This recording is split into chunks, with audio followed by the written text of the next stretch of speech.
3-kilometer Pansheke-Adigbe Road, which is one of the major roads that cut across 3 local government areas in the state. While commissioning the project, Governor Abeokuta said 400 kilometers of road have been constructed in the last 3 years of his administration, adding that such intervention will no doubt serve as an advantage to the transportation master plan of the state. We'll bring you details of the report in the course of the bulletin.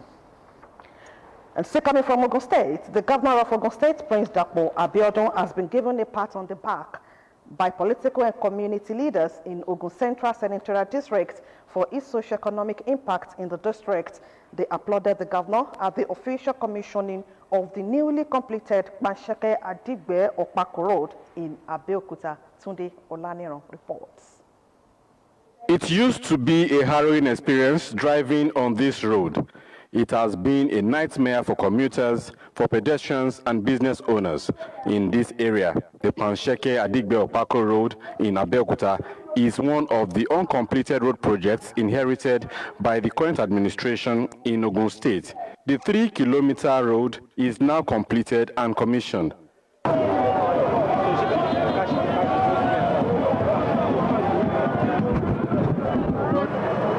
As such, the construction of Pansheke-Adigbe Road is aimed at reducing traffic impediment, improve socio-economic activities, and enhance service delivery of public institutions and health facilities in this densely populated area.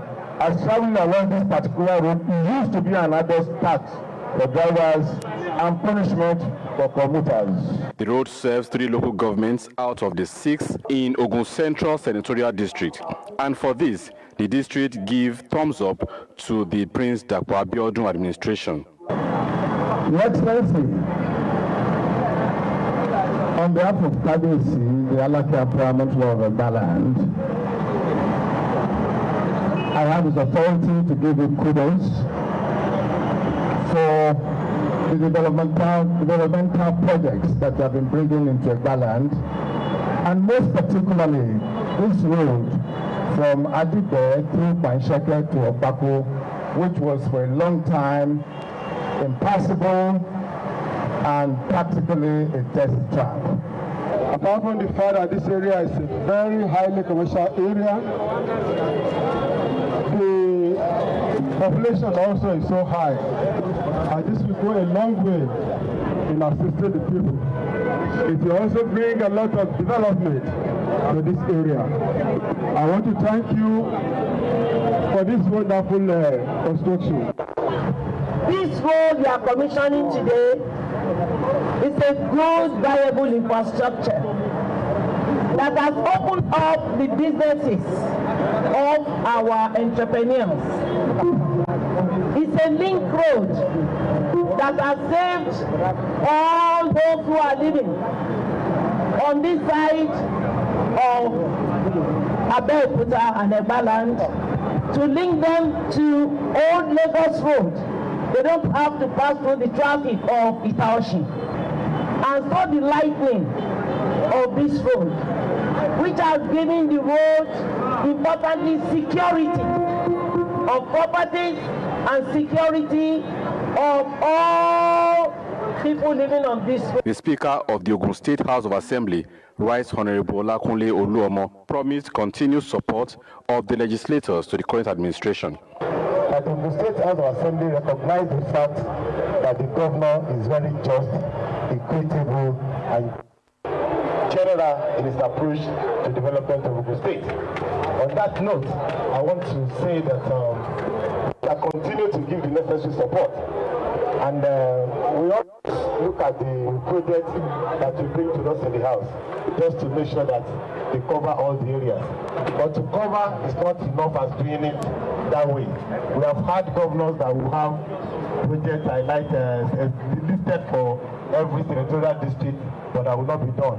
But today, I can attest to the fact that our governor is a governor that is performing across the length and breadth of Ogun State. The road, which has since been put to use, adds to the many the current administration has completed under 3 years of being in office. Tunde Olaniran, OGTV News. Part part of efforts to cushion the devastating effects of the COVID-19 pandemic on businesses, the Ogun State government has held a stakeholders engagement meeting with micro and small business owners in Ogun Central Senatorial District on modalities to access 1 billion naira operational grant. The grant, which is under the Ogun State COVID-19 Action, Recovery and Economic Stimulus Program, Ogun Cares, is being implemented by the federal government with support from the World Bank. Dominic Agbeha was at the engagement held at Lafenwa, Abeokuta, in our report.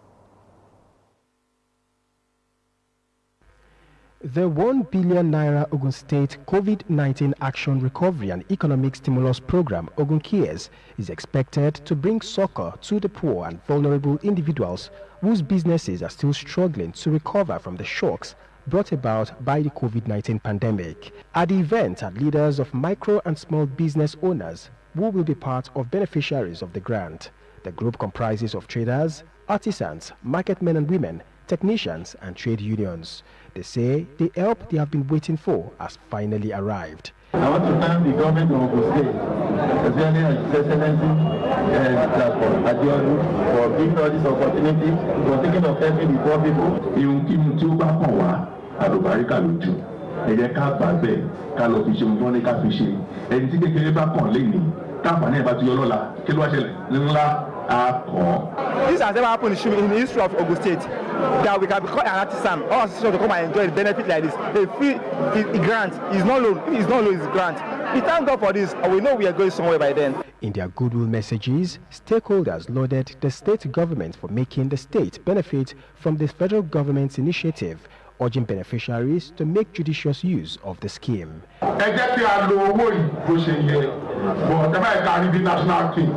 Nítorí tàbá lù dáadáa náà ló máa lè wúlò para náà ní iṣẹ́ tá à ń ṣe náà máa lè lọ sí iwájú.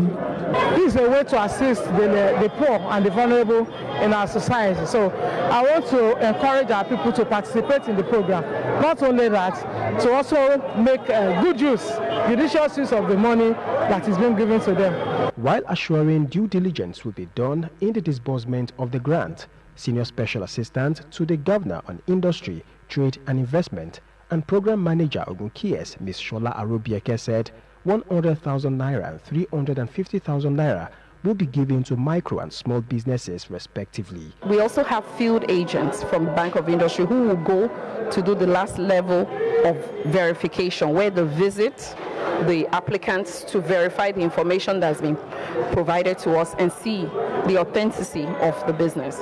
And another verification will be from the federal government, who will come every 6 months to check who are the people that have been given this grant. How much was it? Are they legitimate business? Are they businesses that exist? That's why we're very particular about the sectors and about the type of business that we actually give this grant to. The program, which has been sponsored by the federal government and partnered by the World Bank and Bank of Industry, will be implemented over a period of 2 years. Interested micro and small business owners resident in Ogun State are to register online free of charge.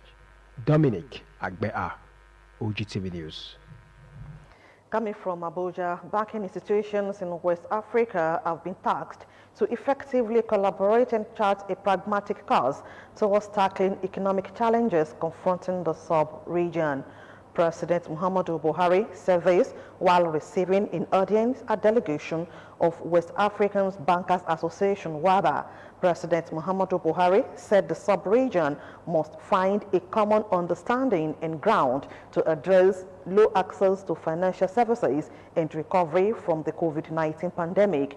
He noted that for many centuries, African countries have traded with one another without a formalized and structured system, even when global trade has become more complex and organized. The Nigerian leader, however, expressed confidence that the rollout of the African Continental Free Trade Area will be a turning point in how African countries trade with each other.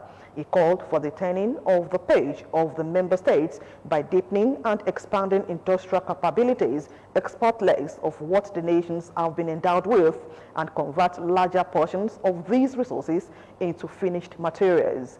He declared that the ability of the sub-region to overcome the current phase of its development lies in the resolve by all to work jointly via the regional and sub-regional organizations and reach a common understanding to fight against a common enemy. On the ongoing effort to synchronize monetary and fiscal policies through WEBA, the president challenged the association to work towards finding a common ground despite the unique microeconomic challenges that each member state faces. The West African Bankers Association is the umbrella body of more than 200 banks and 15 institutions across West Africa. The provision of infrastructure is critical for socio-economic development of any nation. Hence, the current administration in Ogun State has taken the bull by the horn to ensure the completion of road construction projects in 236 wards across the 3 senatorial districts in the state, in addition to the uncompleted ones by the past administrations. This was affirmed by the special advisor to the and infrastructure, Engineer Akim Adeshino, while interacting on Yoruba magazine program Otun Ojo on OGTV. Engineer Akim Adeshino further stated that the massive roads constructed by the state government, led by Prince Dapo Abeokuta, will attract investors and turn the state into an industrial hub of the country. What we had 3 years ago, and we all know what we have today. 3 years ago, there are sports of flyover bridges, and there are few ones, but then how do you approach these bridges? There were no access roads to the bridges. There were no links to the bridges. However, the Pamela came in and put a lot of emphasis on our access roads, on our link roads, on what will make life very comfortable for the generality of people of Ogun State. While fielding questions from journalists, he analyzed the achievements recorded on road infrastructure in the last 3 years. Inside the entire day, this administration of President Abeokuta has been carrying out abandoned projects by the last administration. Example is the Kuto Bridge and flyover. Example is Rafael Waranda, which people have confirmed that even up to this last weekend, the administration was working on Rafael Waranda. Example is Elishon Agowe.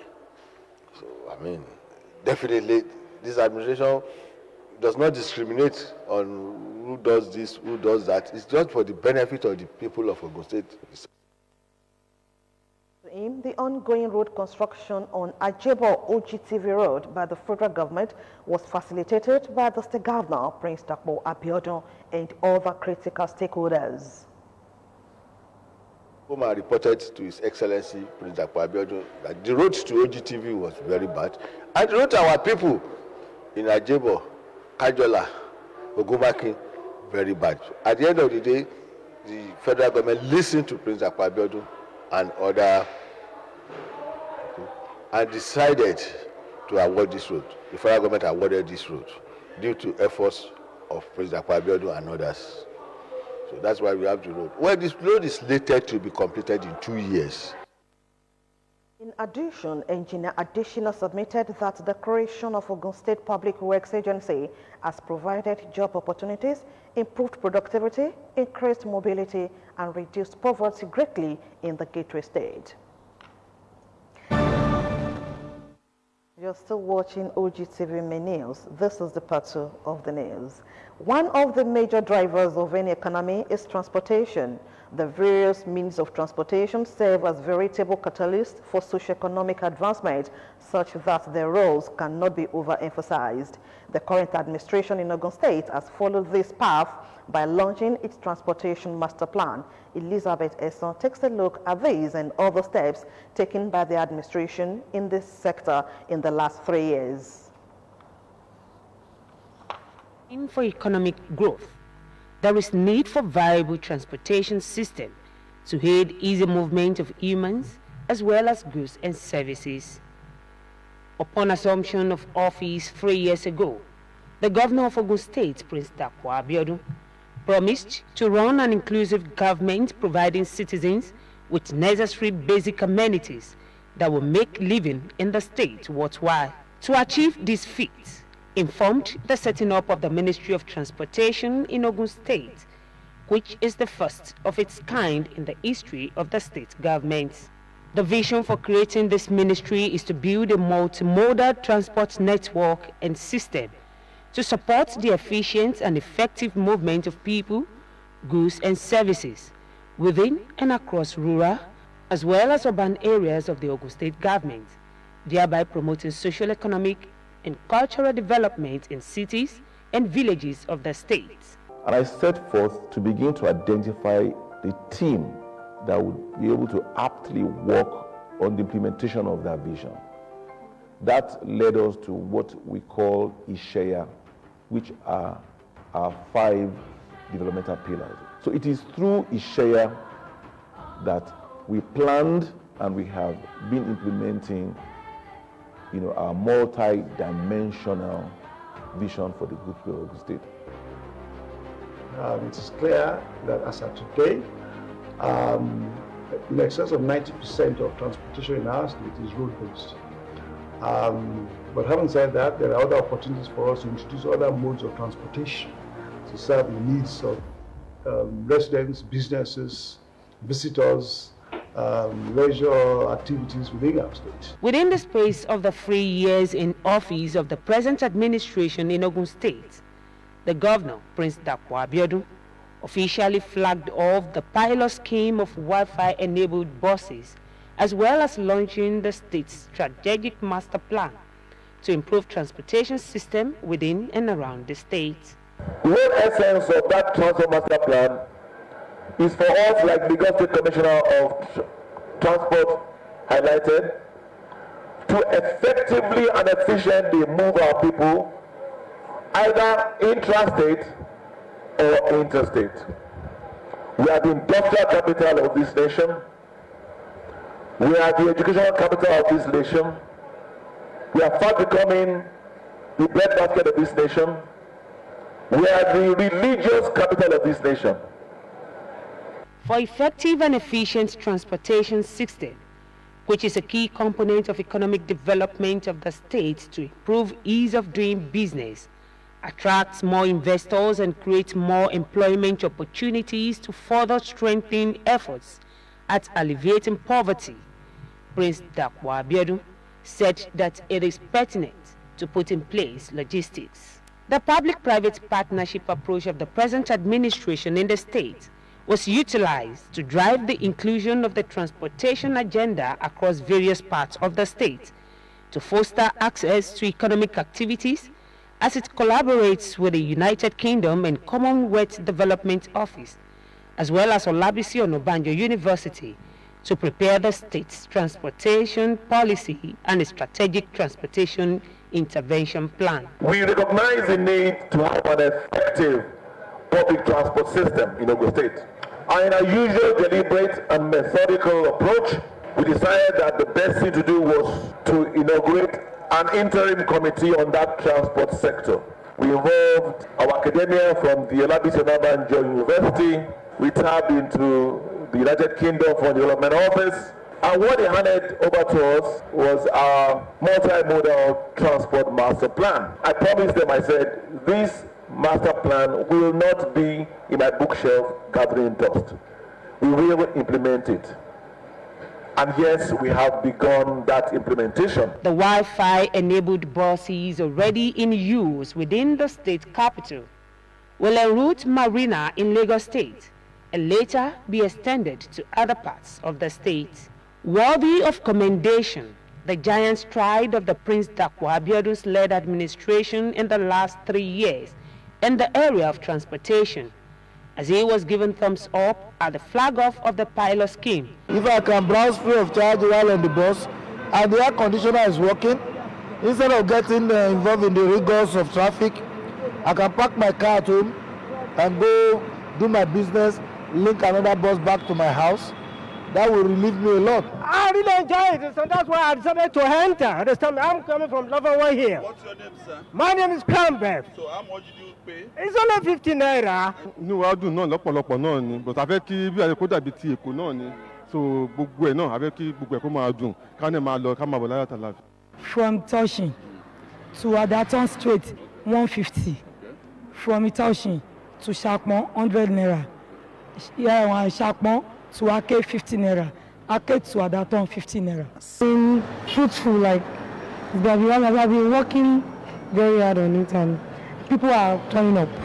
In addition to the transportation master plan is the agro-cargo airport, situated at Elisha Remo, which is rearing completion with all logistics in place for agriculture stakeholders, which will further boost the social-economic development of the state. Today we are launching one of the portions or segments of our road transport. A year ago, last month, we began the construction of our international agro-cargo airport.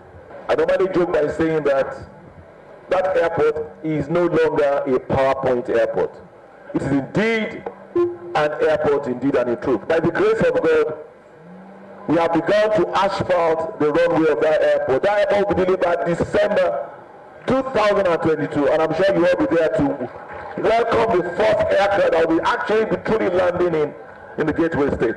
With the transportation master plan put in place by the Prince Abeokuta-led administration in Ogun State, an enabling environment is assured for people to live, work, and play in the states. Elizabeth Esson, OGTV News. Minister of Education Adamu has approved the establishment of an advanced level A-level certificate data bank in the country. This was disclosed by the Registrar of Joint Admissions and Matriculation Board, JAMB, Professor Ishaq Oloyede, on Tuesday in Abuja at the opening session of a 3-day workshop for the public relations staff of the board. Speaking at the workshop, Oloyede, represented by JAMB's Director, Legal Services, Dr. Abdul Wahab Ojedokun, said the board has taken several measures to ensure total sanity in its examination processes, while listing some of the measures to include the deployment of sophisticated biometric technology to curb multiple registrations in the Unified Tertiary Matriculation Examination, UTME. Oloyede said the board has taken another major step to put an end to the use of fake A-level certificates to secure admission. According to Oloyede, the data bank will ensure all A-level results are registered under one platform to bring about the standardization and integrity of the certificates. The federal government has said that it would spend 999 million naira daily to feed approximately 10 million pupils in the National Homegrown School Feeding Program across the country. The team leader of the school feeding program, Aisha Tudigil, disclosed this at a stakeholders meeting on disbursement modalities for the review of cost of feeding in the program in Abuja. She said the Minister of Humanitarian Affairs, Disaster Management and Social Development, Sadiya Farouk, got the approval of spending 100 naira per person daily on the feeding in the program. She said over 9 million pupils from primary 1 to 3 in the program would now be fed with 100 naira daily for 20 days in a month, which would amount to over 999 million naira daily. Prior to this, it cost 70 naira per child per meal. This was since 2016, but the president has approved 100 naira upward review. The Economic and Financial Crimes Commission, EFCC, has picked up Senator Richard Sokorocha from his residence. The agency had broken into the residence after gunshots were heard in the vicinity. The EFCC had also insisted the journalists must leave the premises, forcefully ejecting everyone in the residence. The operatives also used tear gas to disperse journalists from the scene.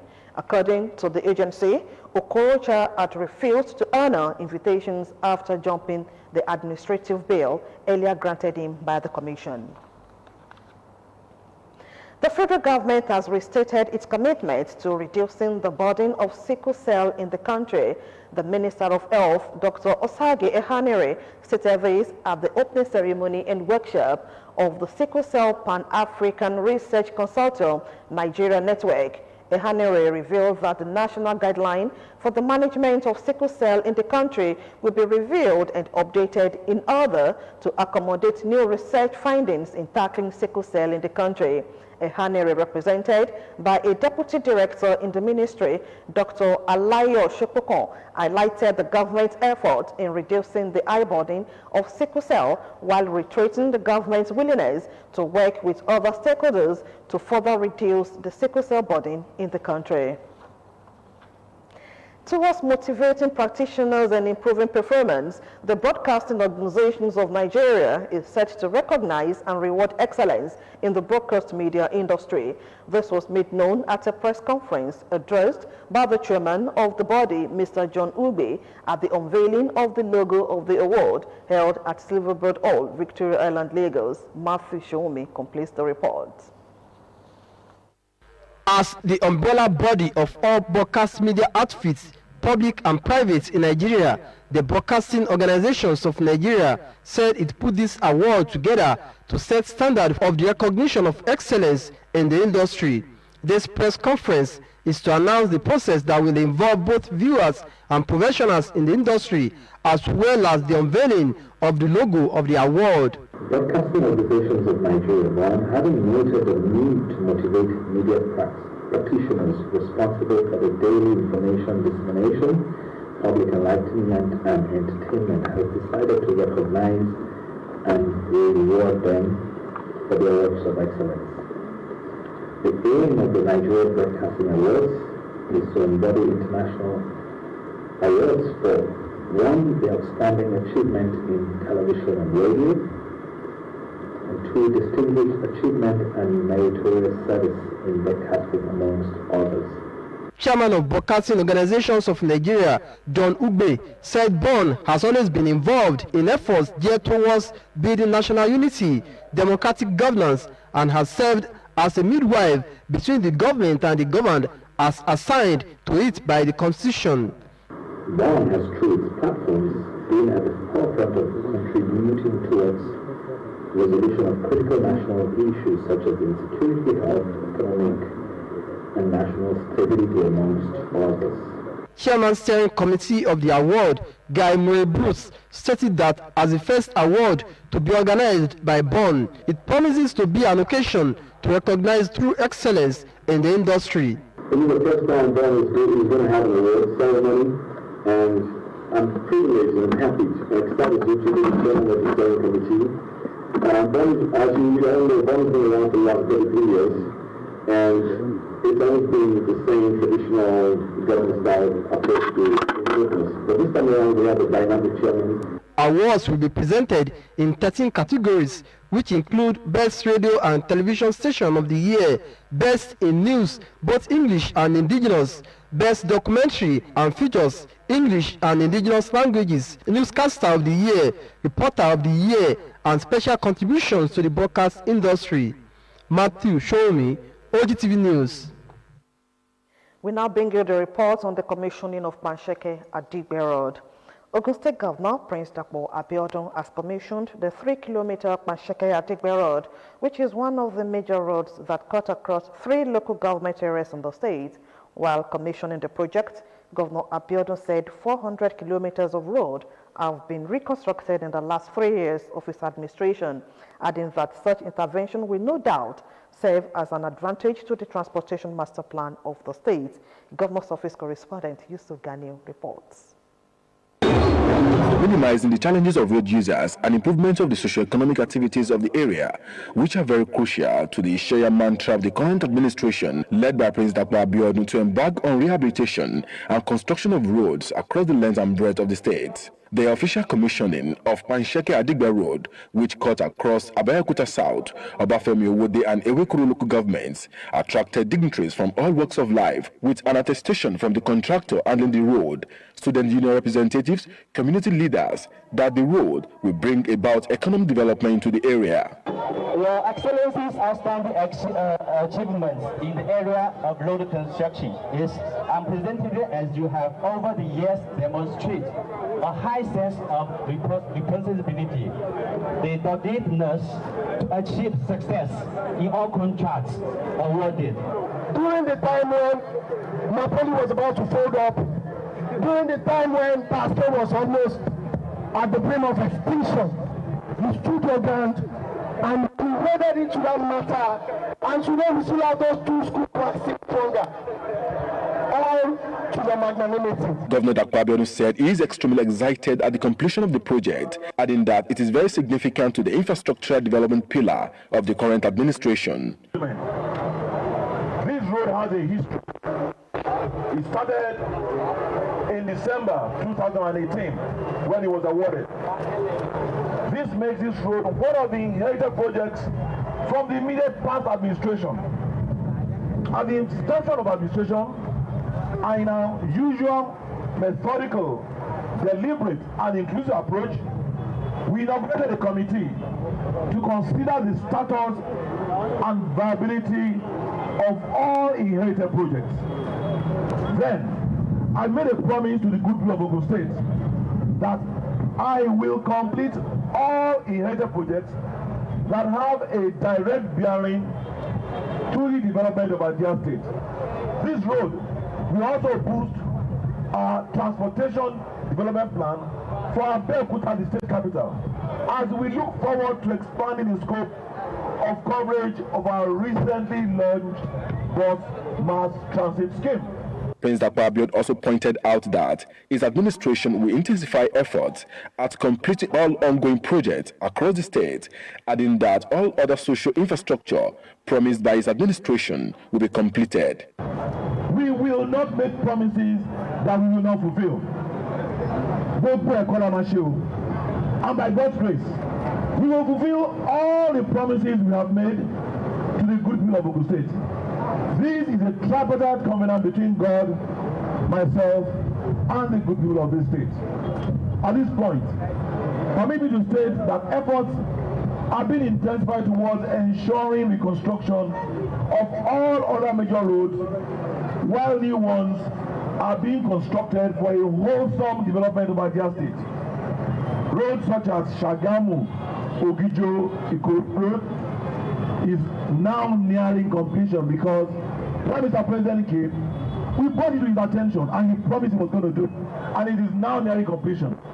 The Pansheke Adigbe-Opako Road is pivotal to the socio-economic development of residents of the area and the state at large. Yusuf Ganiyu, OGTV News. The National Body Society of Nigerian Artists, SNA, has recognized the doggedness of no fewer than 5 artists from Ogun State for their roles in promoting visual arts originality, creativity, and their contributions to national development. Presenting the awards at the statutory monthly meeting of the state chapter of the association, Otumba Olatotun Alabi, the national vice president of the association, said Ogun State has done so well in teaching visual arts in Nigeria to encourage intellectual advancement and development of the nation. Yeah, I'm here in Ogun State, Abeokuta, primarily to present the fellowship award to the 5 nominated fellows of the state. It's something that should have been done a while ago, but due to some administrative delay, we've finally been able to do it today. So they are doing very well. You know, I was shocked even when I came in and I met some artists that used to be in Lagos, who are also now, you know, in Ogun State. Some of my colleagues too at work were also there. I was really happy and I'm impressed with their turnout. The chairman, Ogun State chapter of the Society of Nigerian Artists, Oluwagbemiga Oladimeji, who was among the awardees and others, said the honor done them was a clarion call to do more. Sincerely speaking, I think when you are walking and you think that nobody is seeing you, and then suddenly, from nowhere, the national body now sent a delegate. It was a great joy to us because I was not really expecting it. When I got a flash of the news that some of us have been selected for the award. I was just thinking that maybe they were joking. The Society of Nigerian Artists had, over the years, been encouraging the development of visual arts in Nigeria and fostering understanding through dedicated practices and engagement. From Rivers State, the State Governor, Nyesom Wike, has dissolved the State Executive Council. Mr. Kelvin Ibiri, the Special Assistant to the Governor on Media, who announced this in a statement, said the dissolution of the Cabinet was with immediate effect. He added that the Chief of Staff to the Governor and his Senior Special Assistant Protocol have been relieved of their offices. Governor Wike, in the statement, commended the members of the Rivers State Executive Council for their service and contributions to the development of the state and wished them the very best in all their future endeavors. He instructed all the former members of his cabinet to hand over to the most senior officers in their respective ministries. A federal high court in Abuja has fixed June 28 for a report on the outcome of the federal government suit seeking an interpretation of Section 84, subsection 12 of the Electoral Amendment Act 2022 before the Supreme Court. Justice Nyako Eko adjourned the matter after counsel for the plaintiff, People's Democratic Party, Joseph Daudu San, told the court that the hearing of his case would depend on the Apex Court's decision on the suit before it. Upon resumption of the matter, Daudu informed that though the case was adjourned for all parties to look at the processes, some applications were served on him by some of the respondents. Justice Eko then asked the senior lawyer if he has done a review of his case going by the directive he gave on the last adjourned date. Up next is Business News with Mujisola Sholaja. Stay with us.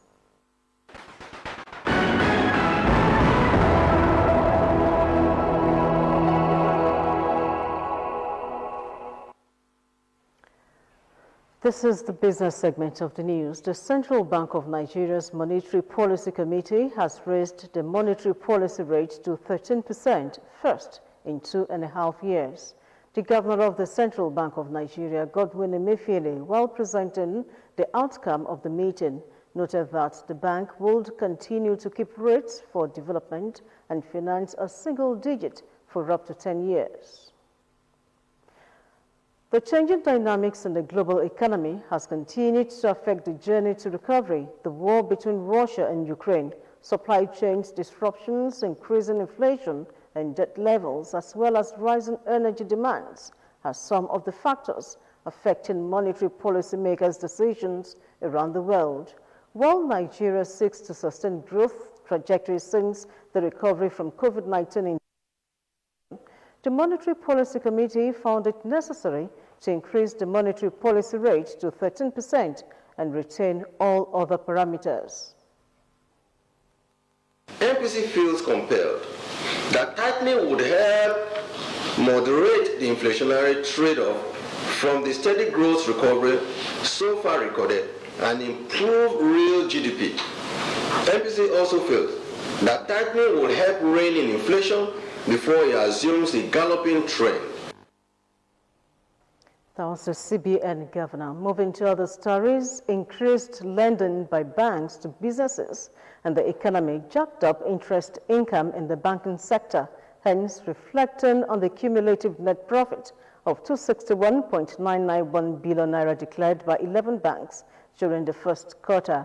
This arose as a result of effective funding optimization and drive for efficiency in the concerned banks. According to the results released on the Nigerian exchange, total net profit for institutions for the period under review increased by 8.78% from the 240.855 billion naira posted in Q1 2021. The performance in the first quarter reflects the resilience of banks' business model.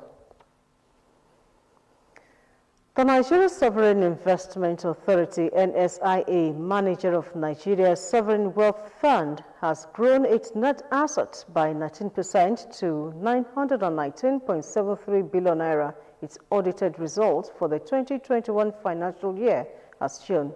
The strong financial performance underscores the resilience of the NSIA NSIA's investment strategy and the quality of its earnings given the challenging macroeconomic environment. Highlights of NSIA's activities and performance during the period also showed it recorded 9th year of continuous earnings in spite of volatility and cyclical risk across markets. Its total comprehensive income stood at 147 billion naira in 2021, a decline of 8.2% relative to 2020 at 160 billion naira, inclusive of forex gains of 45.8 billion naira in 2021 and 51.2 billion naira in 2020. About 19.4 million Nigerians will face food crisis and nutrition insecurity by August. Executive Secretary, ECOWAS Rice Observatory, Dr. Boladale Adebowale, has said the crisis, according to Adebowale, is being fueled by the fact that crop production is not meeting population growth, while the nation's agricultural sector is threatened by insecurity, adverse weather conditions, and climate change. She added that the bane of food insecurity also includes being characterized by low mechanization, poor seed quality and varieties, low access to agri-credit, low agro-processing capacity, low investment in agricultural research, high prevalence of systemic inefficiencies, and low productivity to reverse the trend. She noted that the nation must implement strategies to ensure that crop production increases by 30% in the next 2 years. That's all we have for you. Bye. To Bukola.